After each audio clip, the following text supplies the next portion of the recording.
All right, so wait a sec. We're going to Japan. Okay. She got a job teaching edited, master so we'll just art. let everything just flow.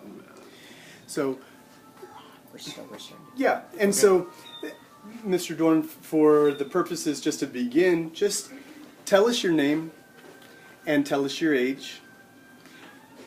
My name is Dick Dorn. Now, I've been Dick ever since I was born because they didn't know what to call me. They had no idea I was going to be a boy or girl. So my brother says, who was 8 years older than me, said, let's name him Richard Dix, who used to be a very famous actor in movies. So they said, well, we'll name him Richard, but we'll call him Dick, not Dix, Dick for short. So I've been Dick ever since I was born. And I'm 86. 86. Yeah. That's a long time, believe me. I've been in a lot of different jobs. He mentioned one.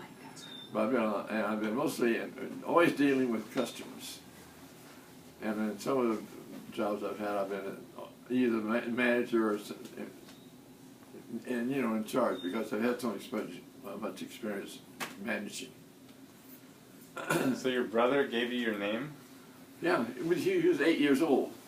He's 8. Yeah, because he popped up and said, "Let's call him Richard Dix." Now I said every time I see Richard Dix in one of the old movies, hey, he's my mentor. So where are you originally from? Indianapolis. Indianapolis. Born and raised in Indianapolis. Okay. Okay. And then we started in other. Well, we moved around a lot later on, because the drugstore that we had, 3 of them. After the war, everything, people started moving away because they were tearing down old buildings and putting up new ones. When I see the silhouette of Indianapolis, I don't recognize it. Okay. They enlarged that so much. So, what part of the war were you in, or how was that time for you? What's that? The war? Oh, Or well, I was drafted. Okay. Yeah, I was drafted when I turned 18. But when I turned 18, I had only 3 years of high school because I missed the first year of my school because of illness as a kid. And so they let me graduate, because they wanted me to graduate. They wanted to have students, soldiers who have gone through the whole schooling. Yeah. And I was terrible in school. Oh yeah, really? Oh yeah. And they give me 6 months, to finish it, and then I had to take 3 tests. If I passed those tests, then they would pass me. And so I studied like hell. Really, I mean, I concentrated, and I found out that repetition is what helped me. And I sailed through those tests. They said, "Why do you do that the rest of the time?" I had no idea. I didn't think about it. And then. There was tests later on, and at that time, whenever I had tests from then on for something, I shut the door and wherever I was staying, let everybody else go out and have a good time. I just studied over and over and over again, and I usually sailed through all my tests because I was able to memorize everything. So repetition. When did you get to Santa Barbara, and how was that? Well, when I got out of the service, my favorite aunt was living here. And I after seeing a lot of Europe, I decided I wanted to see the United States. So I had a car I bought. I had a little money, and I took a trip to California. And then I thought, well, I'm only a short distance to Santa Barbara, where my aunt lived, so I could, came up here, and I fell in love with Santa Barbara. So when I finally had a chance to retire, I came to Santa Barbara. But you had a toy store here in town as well? No, I managed Carl's Toys. That was, she knows it. And it was one of the bigger chains. But then later on, they sold their Carl's to some Oriental men who had big plans for it, which was all wrong. They bought the wrong stores and they went bankrupt. But luckily, I turned 65. Shortly before that, and I said, "Okay, I'm 65. I'm out of here. Goodbye." And I turned the thing over. Well, they turned it over to a young man who I had an assistant manager, and I didn't run it. How was your time working there, and how did you enjoy it? And like you said, you like to make everyone laugh. I love managing and controlling all my employees and so forth. I got along fine with all my employees except a couple of them, which I found out were stealing from us. And Oh wow. yeah, in fact, I had a call from parents of one of the younger men, and they wanted me to come by and talk to them. I had no idea what it was about. They said they found out their son had a lot of strange toys that they couldn't afford, and they finally admitted that he stole them. Oh wow. But we got that straightened out. And I told them, as long as they returned the stuff, I don't want to press charges, because I knew that I told them, once you get my dad told me, once you get your name on a police blotter, it's going to be there forever. Yeah. So you don't want to ever do anything that would cause you to get arrested for anything. So you consider yourself a local here in town? Not really, because No? I've only been here, like here, I've lived here 12 years. Mm-hmm. But I have been here for a long time. But I've made a lot of trips from Indianapolis to here. And talk about Route 66. I took that a lot of times. So that's and I just love waiting on people and so forth. My dad taught me how to do that.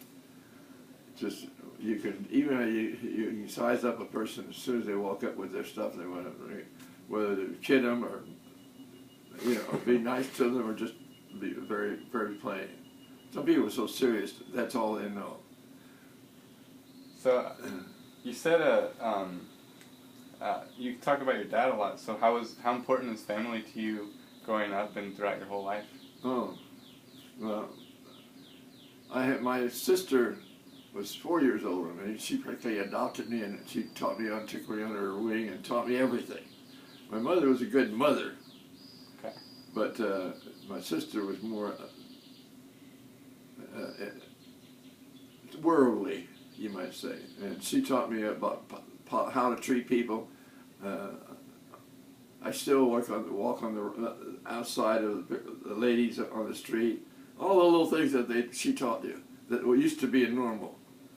So at least I learned all the proper things about, how to behave yourself with people.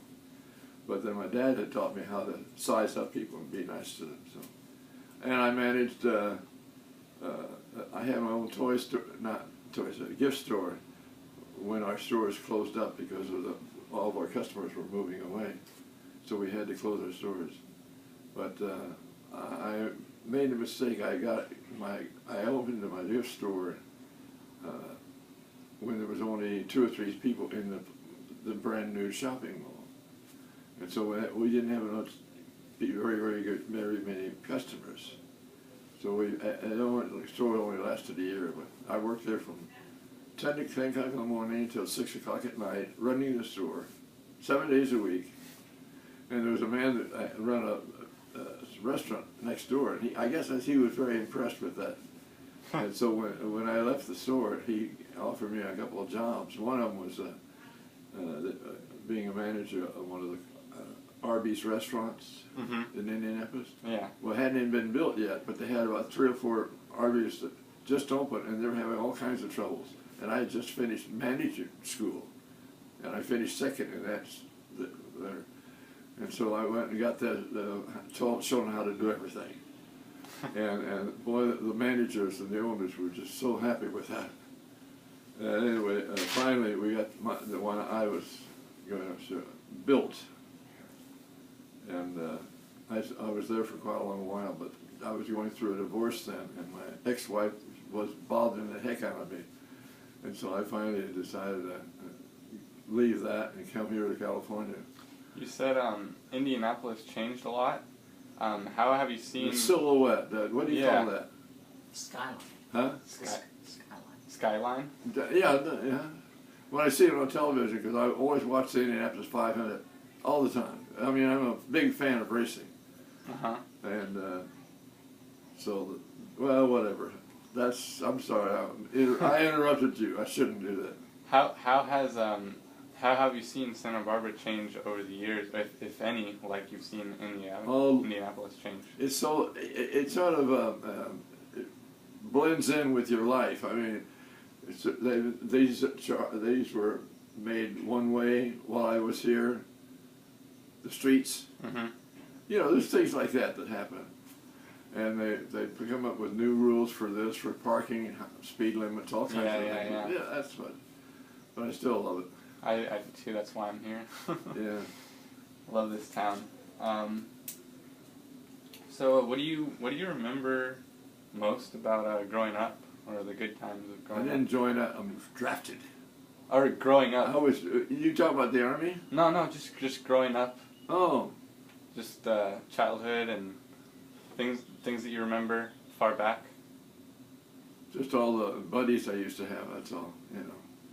And we had a basketball team that we put together. It was our own. We played church teams and so forth.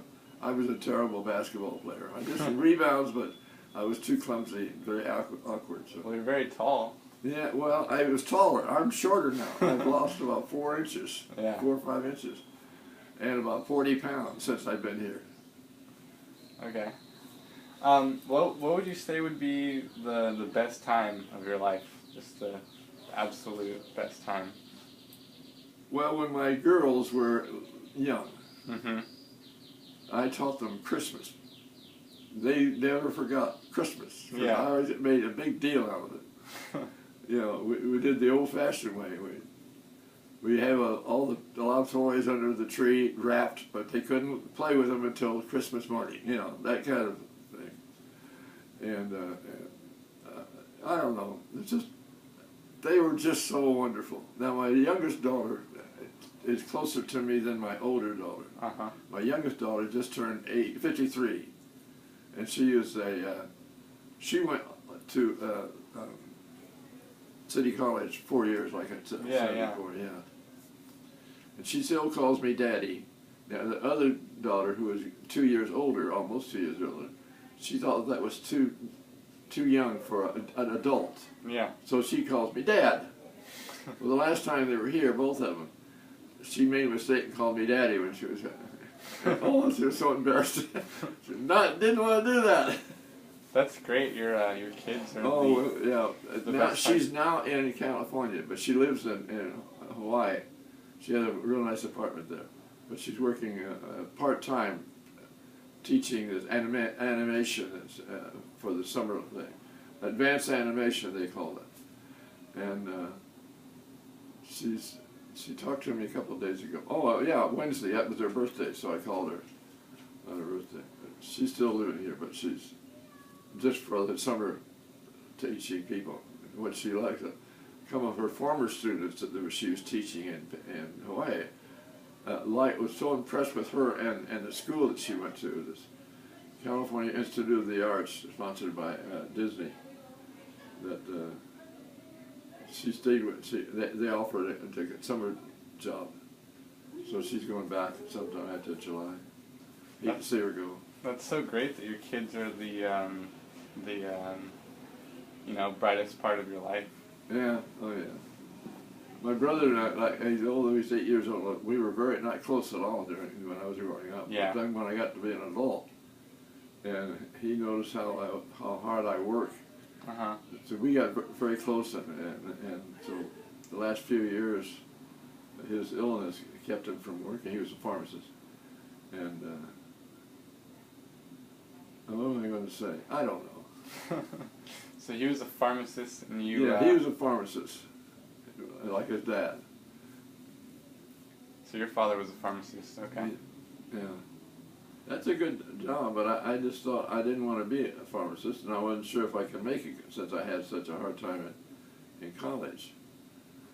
So, I've had jobs as manager at places like Carl's Toys. Mm-hmm. She knows Carl's Toys, and knew it, I should say. And that Arby's,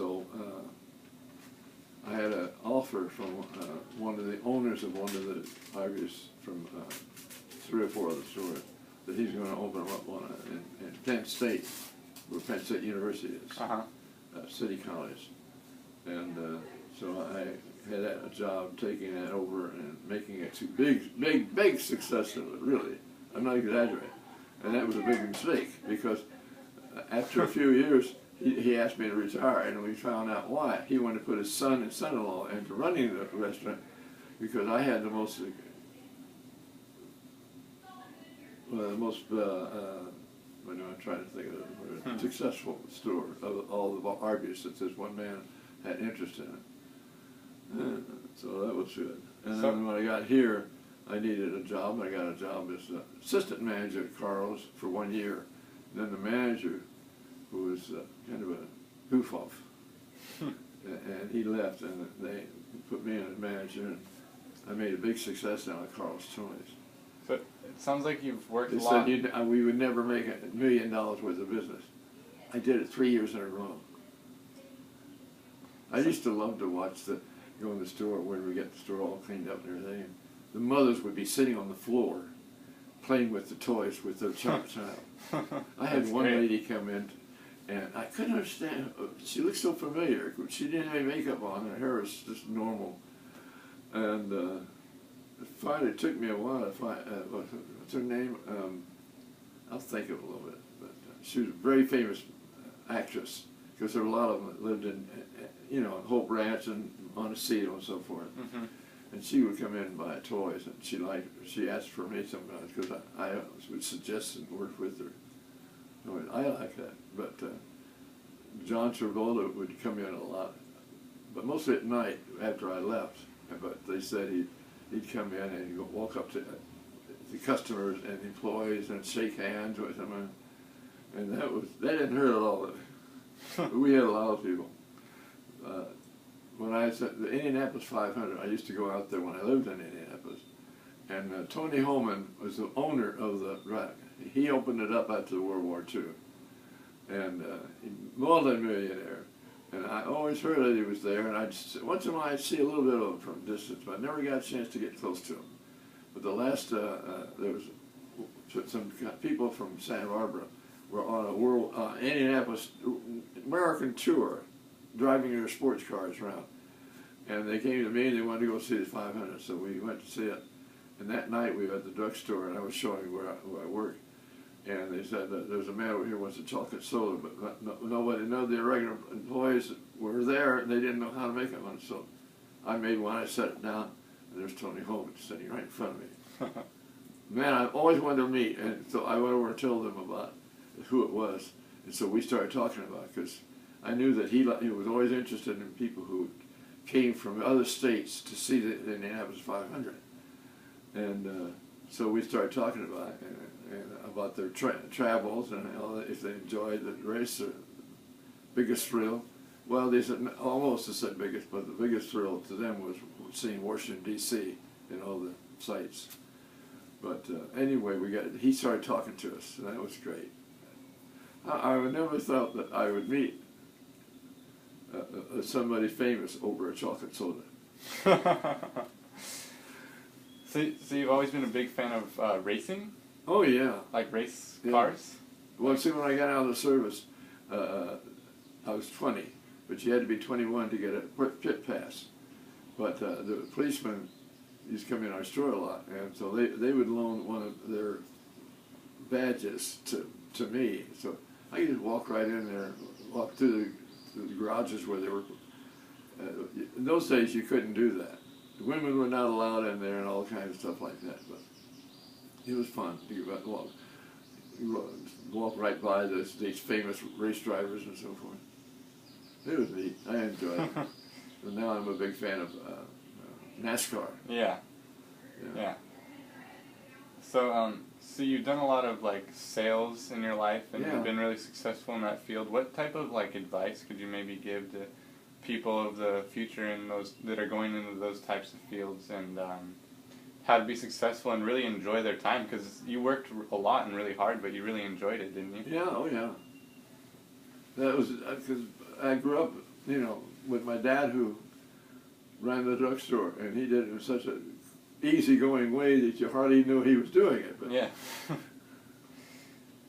So it's just a way of you get used to doing these things that you like to do, you enjoy doing, and I don't know. That's about it. That's the main thing. I'm sure it helps a lot to have, people that you work with that you like, and then, customers. I don't know, just like you said, making people laugh. Yeah. The main thing is you got to let people know that you like them, no matter who they are. And if you don't get along, then you've got to straighten them out. You have to straighten them out if you're in charge. Okay, I think my last question here is,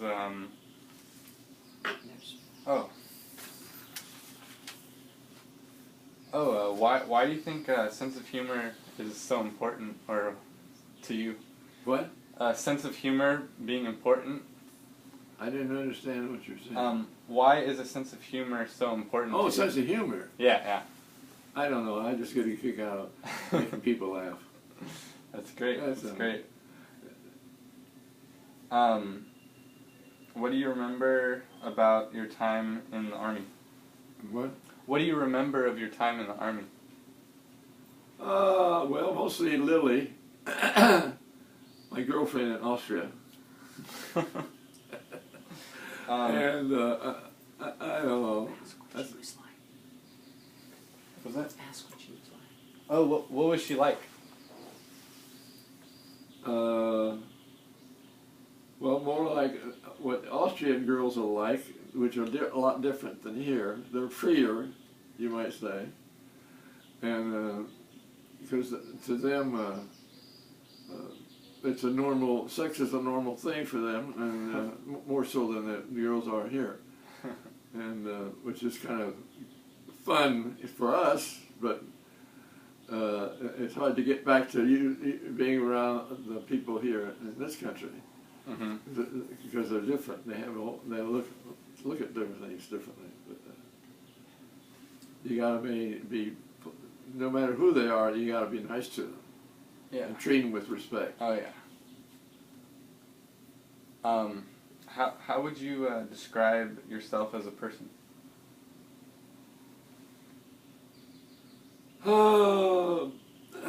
To me, I'm boring, but to other people, I try to be, friendly and I get think along you're with great. them. Huh? I think you're great. Oh, that's nice. Very nice of you to say that. Are you catching on to me or what? Would you always say that to people? No. Outwardly? No. Well, good. Then I'm doing some good here. So, that's pretty much all the questions I have for today. It was great to meet you. Oh, yeah. Nice to meet you too. And good luck on your life. Thank you. Thank you very much. Yeah.